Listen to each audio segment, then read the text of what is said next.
இயேசுவின் நாமத்தினாலே இந்த மதிய வேளையிலே உங்களை அன்போடு கூட வாழ்த்துகிறேன். குயவனே என்ற நிகழ்வின் அடிப்படையிலே விலகி போகாதிருங்கள் என்ற வசனத்தை நாம் தியானித்துக் கொண்டிருக்கிறோம். இன்றைக்கும் பரிசுத்த லூக்கா எழுதின சுவிசேஷம் 10ஆம் அதிகாரம்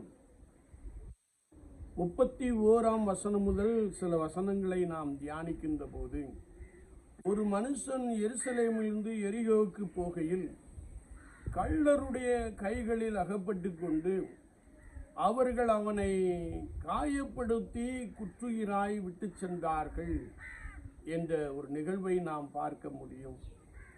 அந்த வழியாக ஒரு ஆசாரியன் தற்செயலாக வருகிறார்.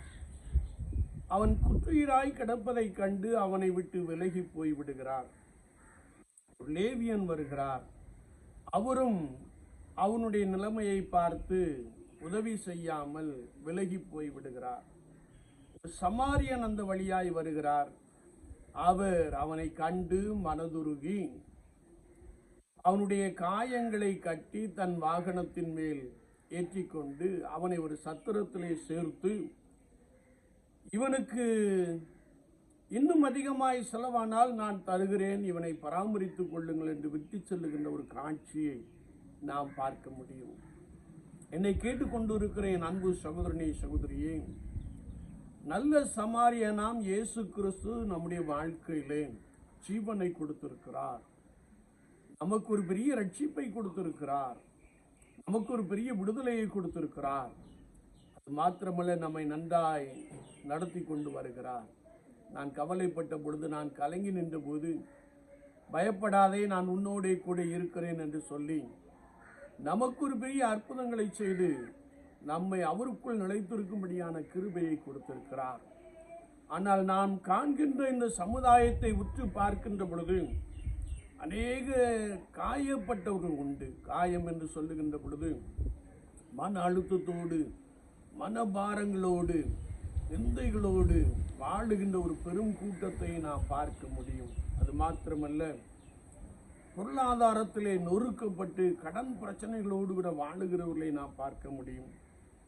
அது மாத்திரமல்ல, இவன் ஒன்றுக்கும் உதவ மாட்டான் என்று சொல்லி ஒதுக்கப்பட்டவர்களை நாம் பார்க்க முடியும். அனாதைகள், ஒன்றுமில்லாதவர்கள், ஏழைகள் என்று சொல்லி அநேகர் நம்மை சுற்றி வாழ்ந்து கொண்டிருப்பதை நாம் நன்றாய் அறிந்திருக்க முடியும். குறிப்பாக கர்த்தருடைய சபையிலே கர்த்தரை ஆராதிக்கின்ற அனுபவத்திலே நம்மோடு கூட ஏழ்மையான ஜனங்கள் வாழ்ந்து கொண்டிருப்பதை நாம் நன்றாய் அறிந்திருக்க முடியும். எனவே இப்படிப்பட்டவர்களுக்கு உதவி செய்யும்படியா ஆண்டவர் உங்களை மேன்மைப்படுத்தி இருக்கிறார். ஆண்டவர் உங்களுக்கு ஒரு விலையேறப்பட்ட ரட்சிப்பை கொடுத்திருக்கிறார். ஆண்டவர் உங்களுக்கு ஆசீர்வாதத்தை கொடுத்திருக்கிறார். எனவே சமுதாயத்திலே காயப்பட்டவர்கள், நொறுக்கப்பட்டவர்கள், மன அழுத்தத்தோடு கூட வாழுகிறவர்கள், இன்னும் தேவையோடு கூட வாழுகிறவர்களை நாம் ஆதரிக்க வேண்டும் என்பதை குறித்து வசனம் நமக்கு தெளிவாய் கற்றுக் கொடுக்கிறது. இப்படிப்பட்டவர்களை விட்டு நாம் விலகி போக வேண்டாம். இயேசு கிறிஸ்துவுக்காக நாம் பலமாய் செயல்படுவோம். கர்த்தருடைய நாமம் மகிமைப்படும். கர்த்தர் உங்களை மென்மேலும் ஆசீர்வதிப்பாராக. ஆமீன், ஆமீன்.